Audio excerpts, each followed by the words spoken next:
podcast. This is your host, Evelyn Reyes, and today's episode, I have the honor to interview one of my really good friends, Diana Amaya.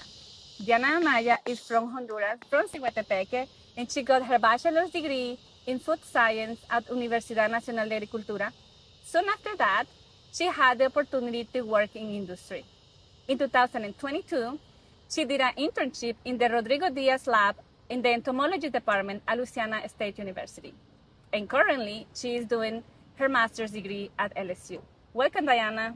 Hi, Evelyn. Thank you for the invitation, and hi, everyone. I'm glad to be here with you all today and discuss a little bit about my research and my path along my graduate degree.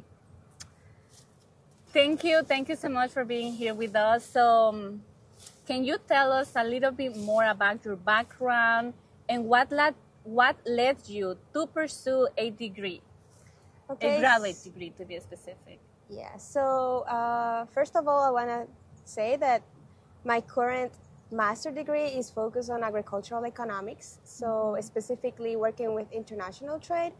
And what led me to this degree is specifically because since I was on college or high school, I was interested a lot in mathematics. So I always liked numbers. I always liked, I think math was never a struggle for me because I liked it.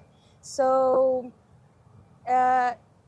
because of the opportunities that we have back in Honduras are limited because of resources, my family was not able to cover a private university. So that's how I knew about Universidad Nacional de Agricultura through one of my uncles. And he got a scholarship for me. Like, he talked with somebody and he was like, she's good, she made the test, she passed the test, so she can go to Universidad Nacional de Agricultura. So I come from a family that has been dedicated to agriculture. And I was like, okay, let's give it a try. I think it would be good. And that's how I get to Universidad Nacional de Agricultura. I obtained my bachelor degree in food science, but when I came here, I realized that I wanted to go back to that first desire of working with numbers or something related to business. So I was like, okay, now I can mix both my background in agriculture and try to do something related with business, such as economics. And that's what led me to make contacts at the Department of Agricultural Economics and now pursue my master's in this degree. Okay, so that's very interesting. Maybe we can just go back a little bit because you told me behind cameras that you did an internship in the Rodrigo Diaz lab, which is an entomology. So I'm just curious, like, what's going on? You did food science in Honduras, and then you came and you did an internship in entomology, and now you're doing your master's degree in economy. So it's like, okay, tell me more. How is to work or have experience in such a different fields? Well, I think that Universidad Nacional de Agricultura have let us get a lot of skills that make us adaptable to anything. So when I was working at the industry in Honduras, I realized that I wanted to pursue something more. I knew that I had some struggles with data analysis, and I wanted to help the industry obtain more ideas on how to deal with data. So I knew about UNAS at LSU Association, with this association we have here from alumni from UNAS that are studying at LSU. And I saw the post of the internships in their Facebook page, and I was like, okay, I know this is not my background, but I think I can give it a try. Okay. So I get in contact with some of the students that were here, maybe not in the entomology department, but from UNAS at LSU. And I started talking with them about the possibility of doing this internship. And they were like, I think that would be fine. We just have to talk with the professor. You have to talk with the professor, in this case, Dr. Diaz, and discuss a little bit about what he does and if you will be willing to do that. So because Dr. Diaz labs involves a lot of field work. So he was like, do you think you can deal with that? Here's it's sunny, it's humid, and we go a lot to the field. We do a lot of research in the Mississippi Delta River. So he was like, are you willing to do this? And I was like, yeah, why not? That's interesting. So that's how we get in contact with him, and he was like, okay, then I'll give you the opportunity to come and do a 6-month internship. And I started with a work paper, the visa and everything, and then I came here. And the experience in the lab was tough, but it was one of the best experiences I've ever had. And sometimes right now when I'm in my office, I'm like, oh, I kind of miss those days when I went to the Mississippi River Delta, because it's kind of, even if it was tough, I felt it was nice being out in the field and see how much resources we have and how this research actually help not only farmers but the environment and everything. So I was like, it was a nice experience. But I think that Universidad Nacional de Agricultura give us all the skills for us to be adaptable to any of the areas that involve agriculture. So that's what led me to Dr. Diaz. Yeah, so what is something that you can tell us that you learned in Rodrigo Diaz lab that you are still doing now in your master's program? I think that mainly the research process, maybe, that it takes. Dr. Diaz labs show me that no matter if my background was not that, if I read a lot, I can get skills that maybe I didn't thought I was going to get. So I didn't knew anything about insects. Anything. And for me, it actually, insects were only bad. Like everything I knew about insects was bad. But with Dr. Diaz's lab, I knew it was not. That's so amazing. I think that what Dr. Diaz's lab led me is that if we enjoy what we're doing and we kind of have a little bit of interest in the topic, you can do research on that. It's just about reading and about understanding what's happening that lets you to research. Yeah. Okay. So, it looks like you have such a good time in that lab, even though it's very different what you were doing prior moving to the U.S. and what you're actually doing right now. So, what is exactly your current research focus? And in the economy, why specifically you chose this area? So my research right now involves, as I said at the beginning, I'm working with international trade. So I'm working specifically on the aquaculture sector, and we are trying to understand what factors are affecting the imports of specific aquaculture species, which is catfish, trout, tilapia, clams, to mention some of them. How are they being affected, and why are we interested in this? It's mainly because U.S. relies a lot on imports. So as the consumption of seafood and aquaculture species is growing in the United States, there's a demand.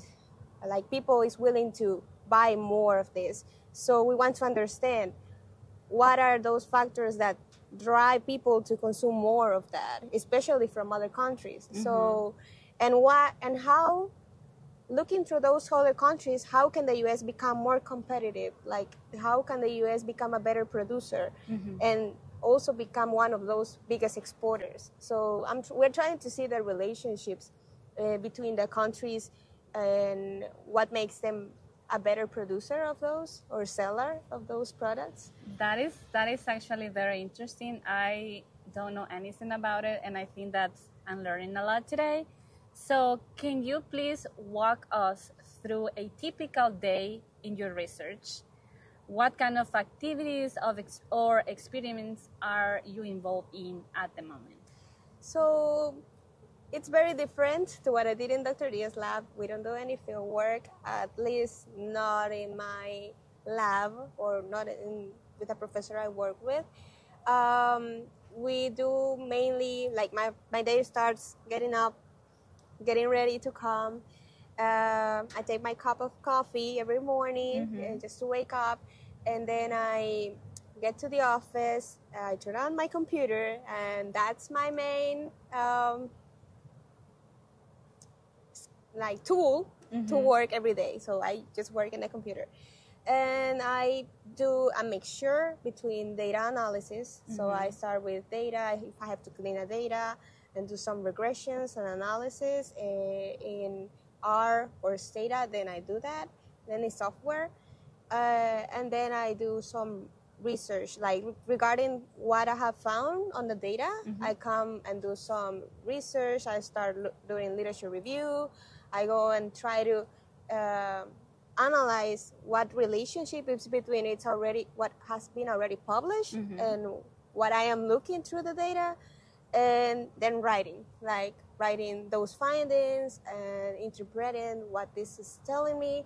And also I do some, like, we have a meeting with my professor once in a week, and we discuss all of what I'm finding through the data cleaning and the data analysis. I think that's mainly what we do. Okay, so what do you find most exciting about your research field? I am more excited. I don't know. I think every step of it, it's always very triggering and very interesting. But I like the data analysis. As I said at the beginning, I'm a math lover, even if you want to call me nerd. But I love numbers. That have been something since I was a child. And I think that when I understand more about using statistical softwares, that's something that we didn't learn in Honduras, and that's one of the reasons why I came here.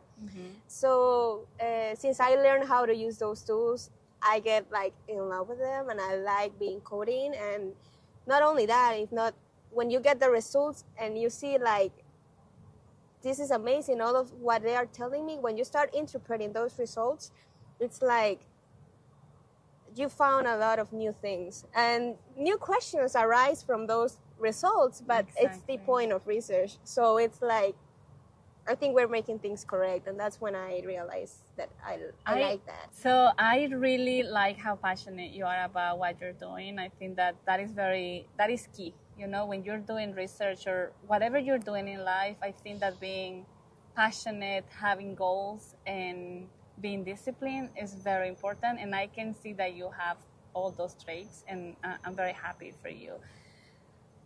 So I'm very curious about, you know, you are an international student, you're from Honduras. So I just wonder if there is something that have been challenging for you. What is the biggest challenge so far for you as a graduate student? I think somehow we deal with culture, and that was a little bit tough, maybe. The culture, the differences. English by itself, it's already... we all struggle with English.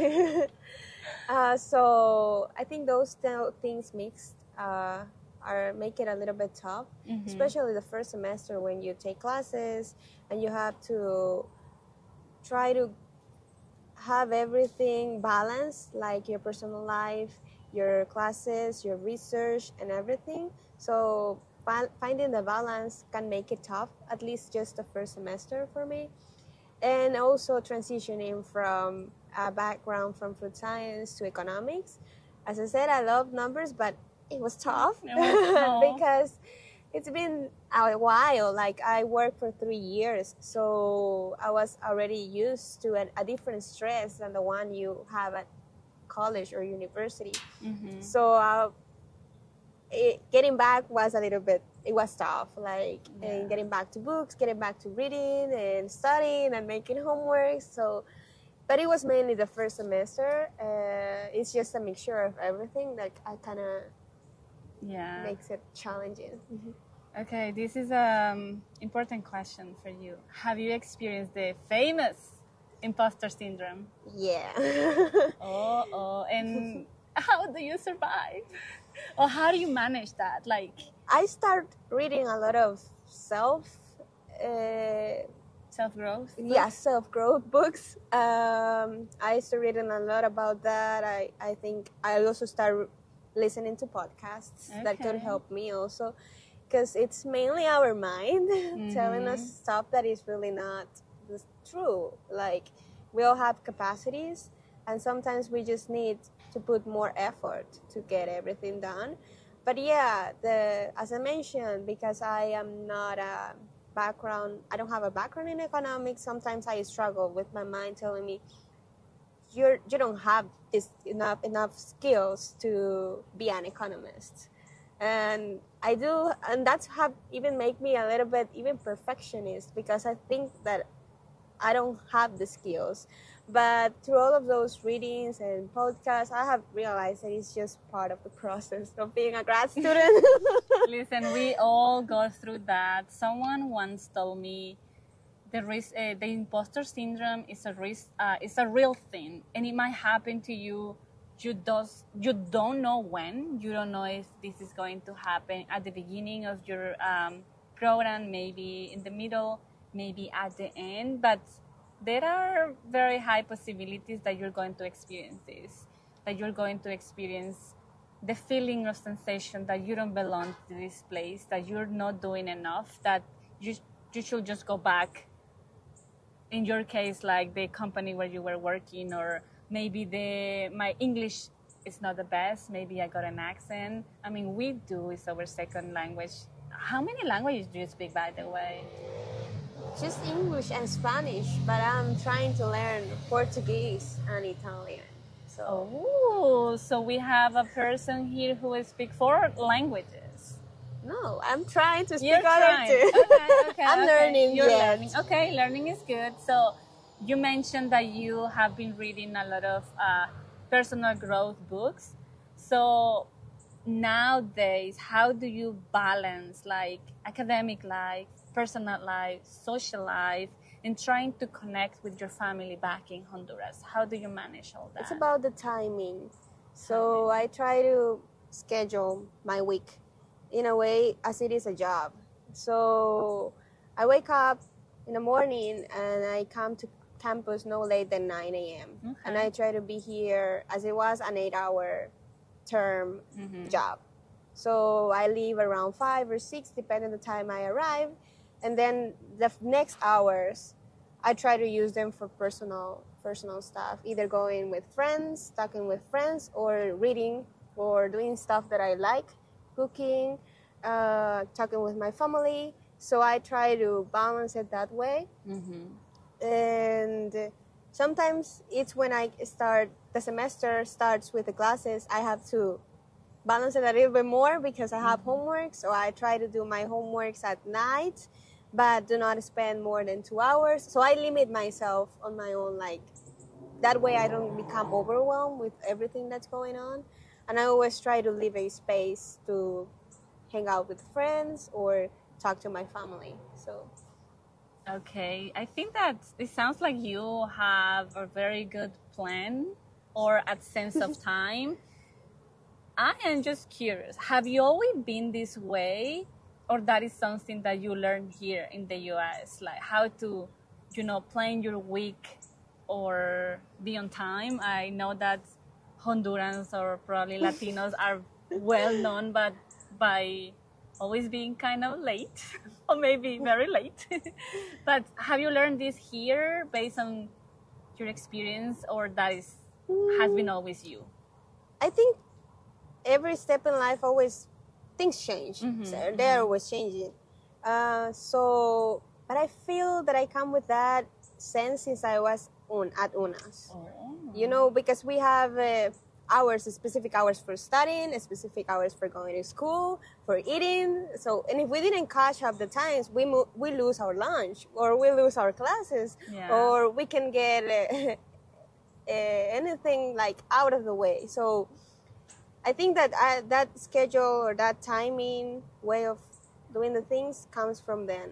And when I was at my job, I usually did the same thing. I always set up a timing, even though it was very different. I didn't have a specific schedule for work, but I always try, once I get home, I forget about job, even if, it was just my family or friends or everything like that. But, Well, I think that definitely having, a structure for your day is very good. It helps you to achieve small goals, because sometimes, and I'm talking this in my own experience, I have big goals for my week or probably for the whole semester, and then it's let's get back and try to reach daily goals, so maybe weekly goals, and go from there. So you're soon to graduate, and I'm very excited for you, but what is next? Well, What are your immediate plans? my immediate plans is to pursue a PhD. That's what I want to do, and the idea is to mix both of my backgrounds. So I would like to do a research in which I can do a little bit of experimental part, maybe regarding food science, and also incorporate the economic aspects, like understanding what's going on or how is it going to help maybe improve efficiency at an industry or at a farmer's level. So that's the goal, but we'll see what happens in the next months. So I really hope you get into the right program for you. I know that's coming your way. We just need to be patient, and hopefully we can get to hear about your research in the near future. I wonder if you have any advice for anyone in Latin America or any part of the world who wants to come to the US and do a graduate program, having English as a second language. What will you tell this person? I think the one important thing, or what I have been learning, is that you have to be persistent and disciplined. The main struggle to come into the US is English, I think. At least that's what I have seen. But if you're disciplined and you set up a goal and you said, okay, I'm going to learn English in no farther than 1 year, you can do it. And that's when persistency comes up to place. It's like, if you're persistent and studying and getting along with people that's going to help you, practicing a lot, you can get really far. So I think that those two things together could lead you to your goal dreams. That's very nice, and I totally agree with that. I think that getting used to the culture, getting involved with locals, it helps a lot. And now let's just go with the flow. So I have something for you. I have found this story on Reddit. So what do you think about if I read it and then you give me your opinion, your honest opinion, okay? Okay, so as I mentioned before, this was posted on Reddit by Mars, like the planet 7. It was posted a year ago, and he's looking for positive PhD studies. So he said, I am considering doing a PhD in the future as a form of passion project for myself. This PhD in humanities. I am young now, and I still have plenty of experience before I'm ready to start the challenge, but I really want to hear some positive stories from people about their research and experiences during master's or PhD, because I feel like here I find a massive amount of posts made focusing in the frustrations and bad of these programs. Can I please hear some positive experiences? Okay, so I think that we focus a lot on what other people say, and sometimes it's mainly we have to focus on what we want. So if you're really passionate about humanities and you really think you're young and you can do it, go ahead and do it and give it a try. Because in graduate school, we always have ups and downs. So nobody's gonna just tell you positive or just negative. We all have ups and downs. There's no just a positive experience, like complete positive experience. It's PhDs tend to be around 4, 5, 6 years. So there's a lot going on in that amount of time. So I won't say that you have to focus on the negative perspectives that maybe people is telling you about, and you should just try and do it if that's your goal. What do you think? So yes, I agree with this person. If you go online, there are a lot of posts about how difficult academia is, how stressful it is, how toxic it is. But there is a beauty in everything, and I totally agree. You're going to have really good days, you're going to have bad days. But if you want to know, or like, there are so many positive things. For example, you're going to meet amazing people.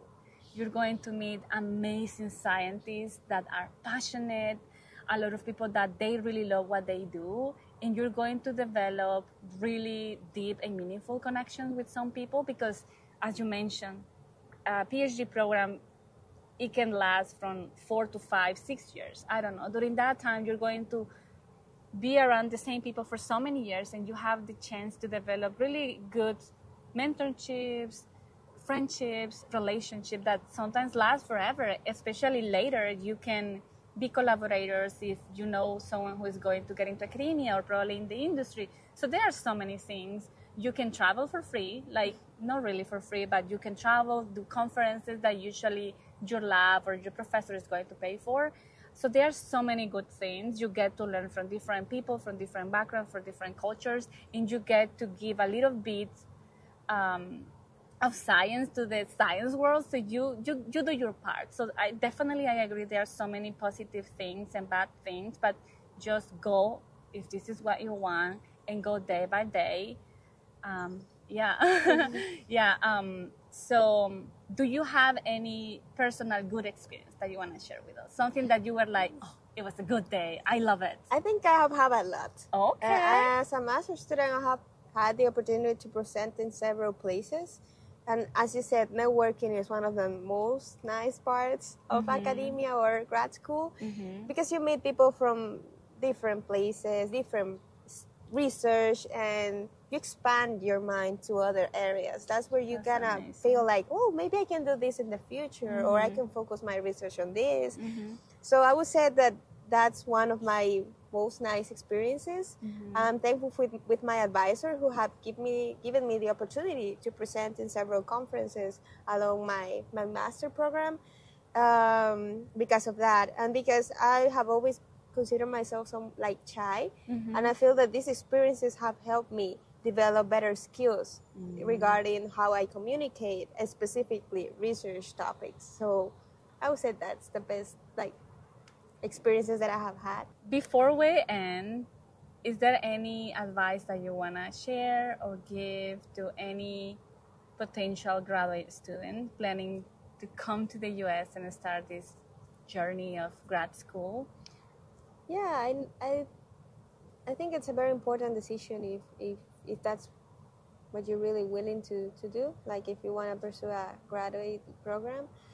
And I think you have to, I would recommend doing like a list of pros and cons and trying to figure out, is this what I really want to do? And if it is, then go ahead and do it. Just give it a try, because sometimes we just stay too much into our minds, dealing with stuff and going and recircling the same thing. And I think that sometimes it's just about trying. Like, give it a try. If you're coming for a master's, 2 years, you can figure it out. Like if you like it or not, and then you go for the PhD or not. Or even internships. Sometimes there are internships in which you can come and do research and see, like, do I really like this or not? And then you can start from them, like, okay, yes, this is what I want or not. Always, it's good to always find advice from anybody that you may know already that have come.